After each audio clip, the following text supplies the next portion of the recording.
when people ask me like, why are you there, or like, why Bulgaria? And at the start I wasn't sure, but then I knew it was gonna be amazing.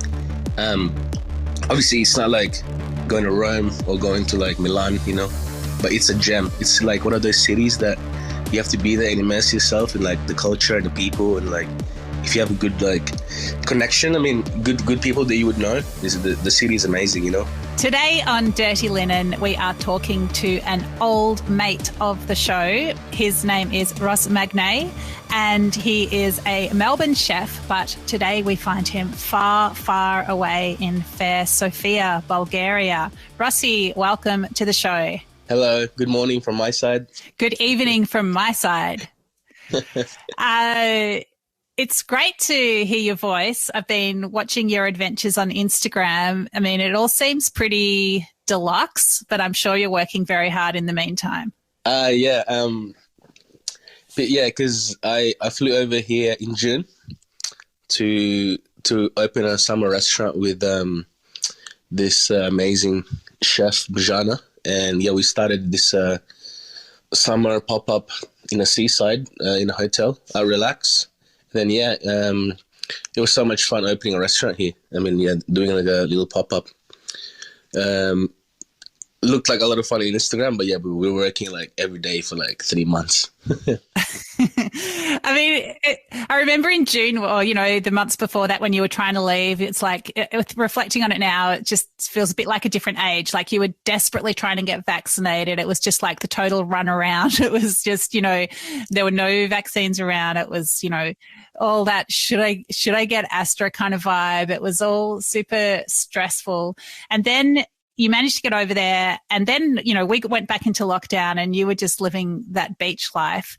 I felt so glad for you that you managed to get out and do that. Yeah, it was amazing because, yeah, I remember we were messaging each other about the vaccine, and I was like, oh, yeah, you should go there, get the vaccine. And I was like, oh, no, I'm getting stressed about this vaccine because the thing was I got approved to leave Australia the same week, and I'm like, shit, like I need to sort myself out. And it wasn't a requirement to get the vaccine, but in my head I wanted to get it because it's important for me. So I got one shot before I left, luckily, and then I've got my second shot here like 2 months ago, so double vax, baby. That's good. It's a good feeling.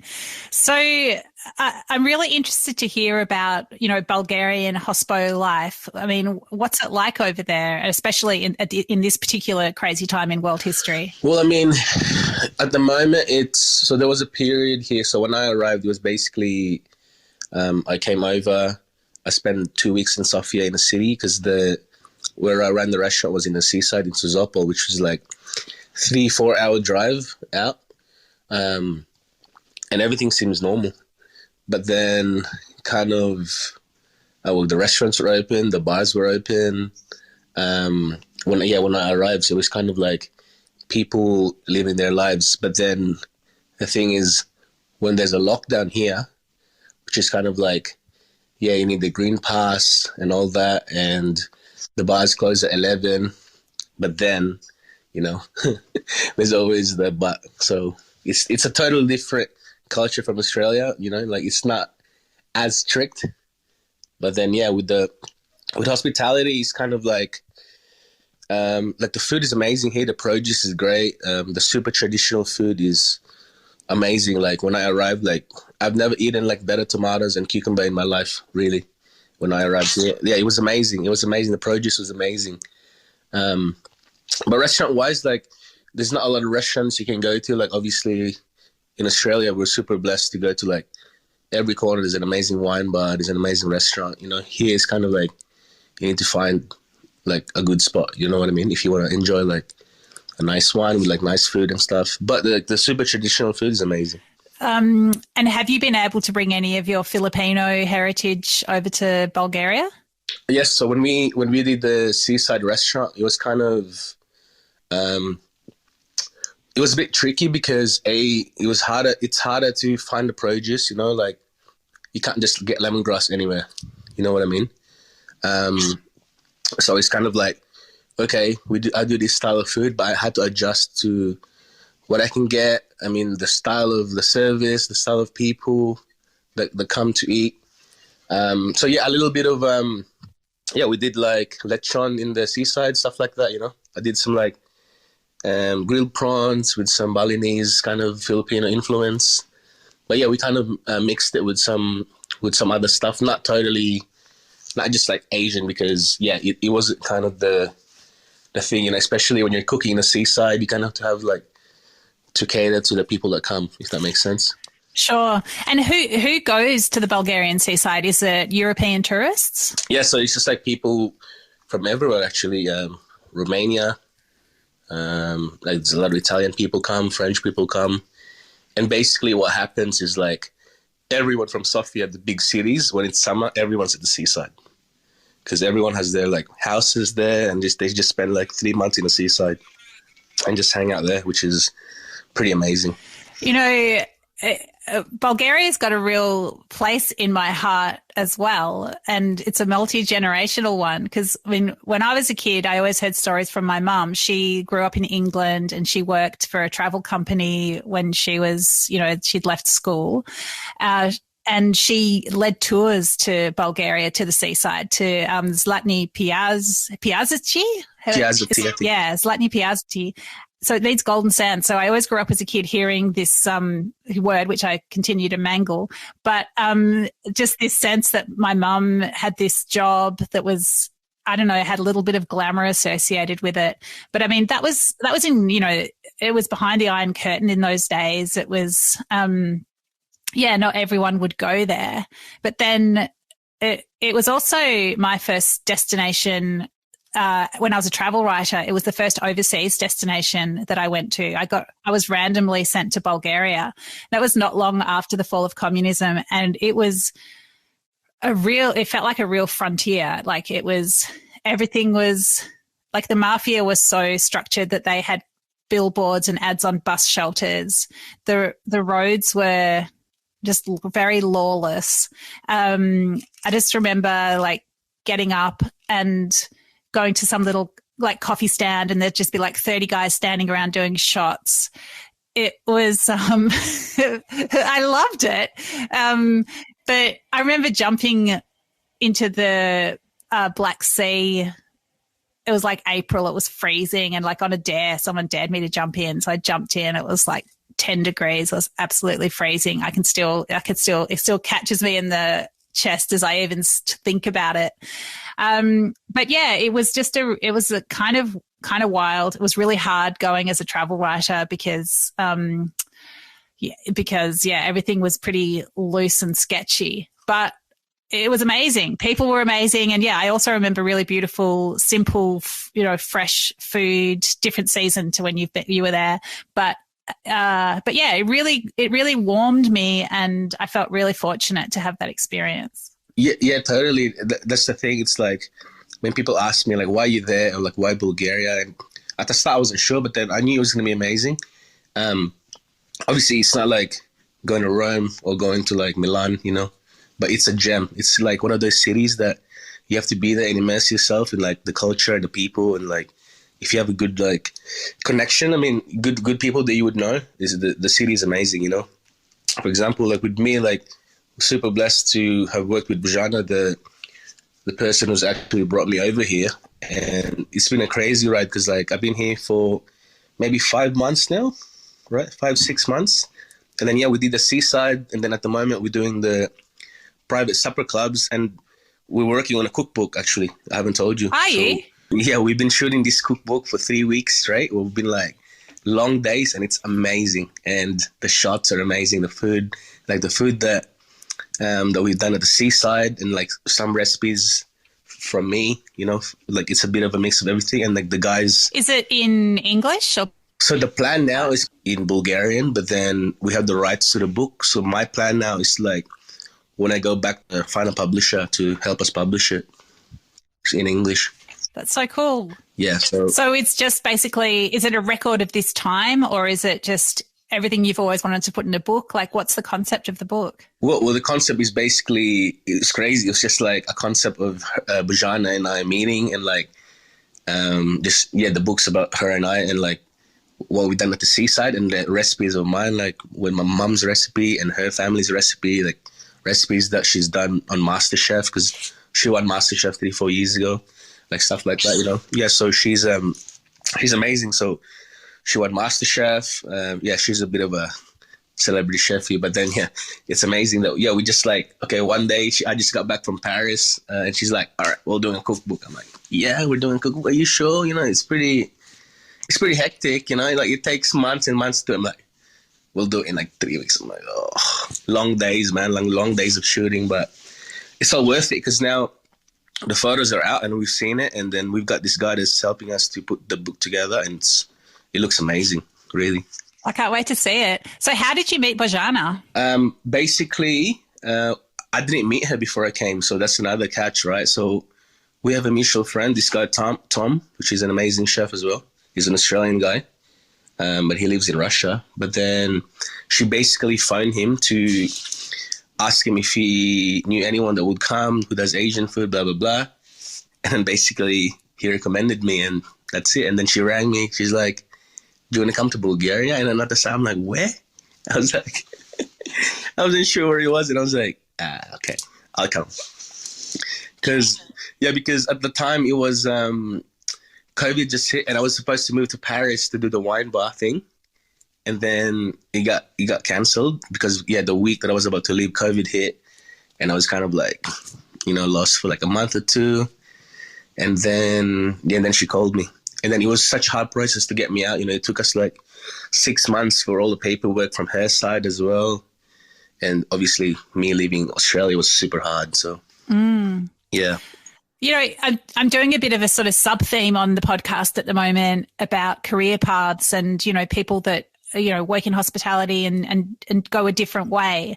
I mean, how do you see your career? Like, do you have a plan? Are you just doing the thing that comes next? Is it like a tool that you can use to find adventure? I mean, how are you sort of, you know, threading this story of yours together? Yeah, totally. Because I was thinking about it the other day, actually, because obviously the last 4 or 5 years I was at Rice Paper, you know, like I think I was head chef when I was 23, 24, which is like pretty young. So I was kind of like, and I always wanted to travel. Like I've done events here and there, and I'm always passionate about that. And I think for chef, it's super important to travel and see the world. You know what I mean? And there was such a feeling inside me that I was like, oh, I'm getting too comfortable with what I'm doing. So that's why I decided to do the Paris thing, right? And then with the Bulgaria opportunity, it was kind of like, because deep inside me, I was like, why would I leave if I was like in a good position here to do my own thing, you know? But then I was like, nah, just go see the world, cook and be uncomfortable again. And I haven't really like cooked properly for like the last 3-4 years, you know? It's all about like managing people, food costing and this and that. And then when I got to the seaside, I had to cook properly, like like in a section, and have to be super organized, you know? So that for me was amazing because like, you know, I was stressed again and I was, you know, uncomfortable. I was like, shit, can I do it? I'm like, yeah, you can do it. But yeah, big news actually. So plan is after here, so I'm doing the cookbook here now, and so we're doing the supper club dinners in a restaurant. Really? Give us the scoop. Yeah, so basically my ex-boss, which I think you've met, Shane. So we're doing a restaurant on where is it? Can't even remember. It's off Hardware Lane. So basically Filipino Malaysian food with wood fire oven, charcoal grill, some wines and some good cocktails. And yeah, we just want to make it fun, great vibe, and yeah, make it fun again, pretty much. So I love it. Yeah, so plan is to open this restaurant in. Yeah, we already signed the lease, so it's gonna happen. It's real. Wow. So it's off Hardware Lane. Yeah, off Hardware Lane. I can't remember what lane it is. It's like Tipo side. There's a laneway there before the Osteria laneway. I don't know where that is actually. Oh yeah, it's at Rankin's Lane maybe. Yeah, something like that. And it used to be an old gelato place. Okay. Wow. Okay, that's so exciting. And have you got a name for the restaurant yet? No, yeah, I'll keep you updated. We're tossing between these two names, and we weren't arguing. But I'm like, dude, we should do it like this. And he's like, nah, it should be like this. but then we'll see. Well, we can help you decide if you want. Yes, to be continued. But all right. Yeah. So how are you feeling about that? Do you feel like you've had enough adventure? Yeah, that's the thing as well. And I felt like because before I left, him and I were like actually talking about it. And I'm like, he's like, no, you're going to come back and we're going to do this. And I'm like, oh, I'm not sure, man, because maybe I want to stay in Europe for a bit, blah, blah, blah. And then when this opportunity came and he's like, okay, there's this space, this and that, and we should do it. I'm like, maybe it's the right time because it just feels right, you know, for me. Like normally I'd be like, nah, I'm not sure. But then I was like, I think I should do it now because I've kind of like done what I wanted to do, you know. It's not that long, like 5-6 months I've been away, but for me, I think I've done it like in my head. And then, yeah, like I think this thing is just a great opportunity to be like, okay, like design the restaurant, like do the menu, hire the staff, like help with the wine list, like kind of do the wine list, do the cocktails, everything, you know, from scratch kind of thing. So which I've always wanted to do. So I think, yeah, it's definitely gonna happen. So that's really exciting. Well, congratulations.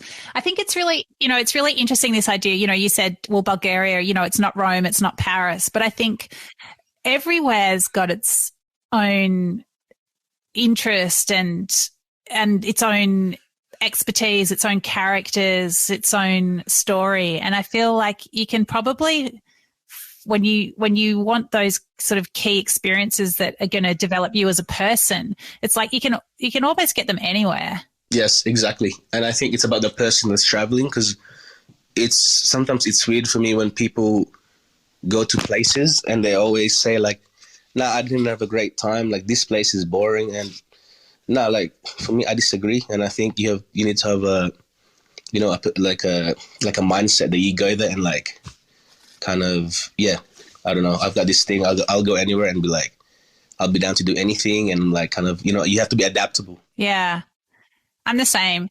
I just feel like everywhere's a great adventure because everywhere's got people who are going to be amazing. And yeah, they're going to care about food. There's going to be delicious stuff you can find there. Yeah. You don't need to go to the iconic places. No, exactly. Sofia has like so many like amazing things to do. Like I still haven't been to like the mountains here. Like the mountain here is like a 10-15 minute drive. I think I'm trying to get there next week, you know. Oh my God, you just brought back a memory for me. I got taken up. Oh my God. Oh, I just had two terrible memories. So there was snow when I was there and we went up the mountains. Like I was friends with this Bulgarian guy. I used to live in Holland and I met this Bulgarian refugee who was back and forth between Bulgaria and Holland. Anyway, he was in Bulgaria when I was there and he was like an excellent person. His name's George. He's not with us anymore, but he took me on some really crazy adventures. One of them was up a mountain where the idea was that we would ski down, but I don't know, there was there were no skis. So we ended up coming down this mountain on pieces of cardboard, using them as sleds. And it was highly dangerous and scary. You could pick up a lot of speed on these bits of cardboard. And then there was like trees and rocks. And anyway, I'm still alive. And the other thing that I just remembered is we were hitchhiking around the mountains. It was freezing cold. And somehow we ended up staying at this farmhouse. And it was all really weird. It just felt like maybe there was a dead body in the cupboard or something. And I got up really early in the morning. I'd learned a bit of Bulgarian. I love trying to learn languages. And yeah, so I learned a bit of Bulgarian, definitely just enough to get me in trouble. I got up early in the morning, went for a walk and saw two dogs having sex. And it looked like they looked like they got stuck.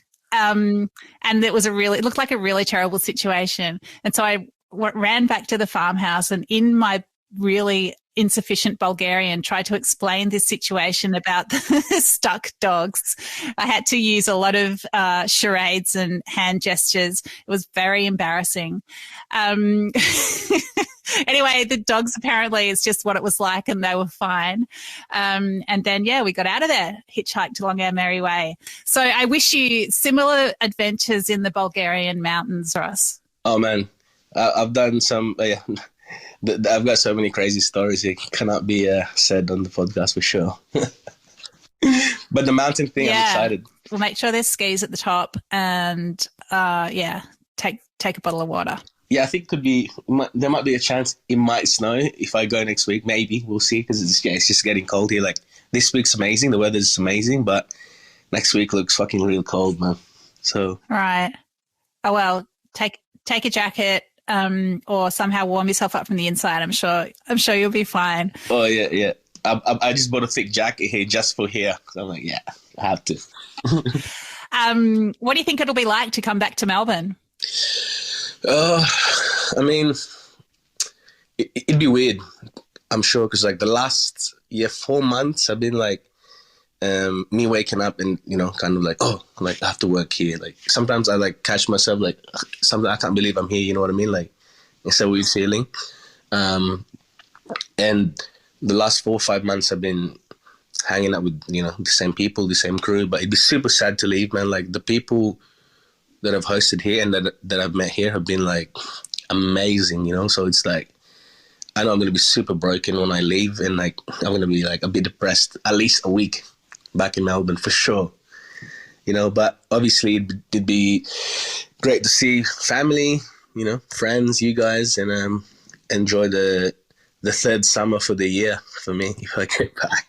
So yeah, because I left like, I spent summer there, and then I got here, it was summer, and then if I go back around January, it'd be summer. So well, Melbourne's feeling pretty good at the moment, but you know what you should do is bring all your Bulgarian crew back here so that they can staff your restaurant, because there's like no workers here. It's not even a joke. Like, they're all like, we're coming with you. Bojana, the she's hosting me. She's like, I'm gonna come see you. I'm gonna miss you. We're gonna miss each other. So we're gonna come see you. I'm like, come anytime when it's open, Yeah, we need those working holiday visas coming back. Yeah, I heard that it's really, really hard to get staff at the moment. I know it's been hard before, but now it's harder. Everyone says it's never been this bad before. Yeah, because I've spoken to Shane and like a friend of mine from Sydney, and he said that it's so hard to get staff. Like even interviews, that people don't rock up and stuff, and it's pretty disappointing. Well, if you didn't already have a restaurant to go to, you could have your pick of jobs. But anyway, oh well, doing your own thing. Ross, I really hope you enjoy the rest of your time in Europe. It's so great to catch up with you. And I cannot wait to visit your mysterious unnamed restaurant in the city in January. It sounds super exciting. Cannot wait. We'll talk about it more when I'm ready. We're ready with the thing. So yeah, awesome. All right. Take care and we'll talk soon. Bye. Thanks, Dani. This is Dirty Linen, and I'm Dani Valent. We air the issues that the hospitality industry finds hard to talk about, hearing from different people with unique perspectives. We want to hear from you as well. If you have something that needs to be said about a topic, get in touch so we can include your perspective. Contact us at dirtyLinen@deepintheweeds.com.au or hit us up on Insta at Dirty Linen Podcast. We can't wait to hear from you. This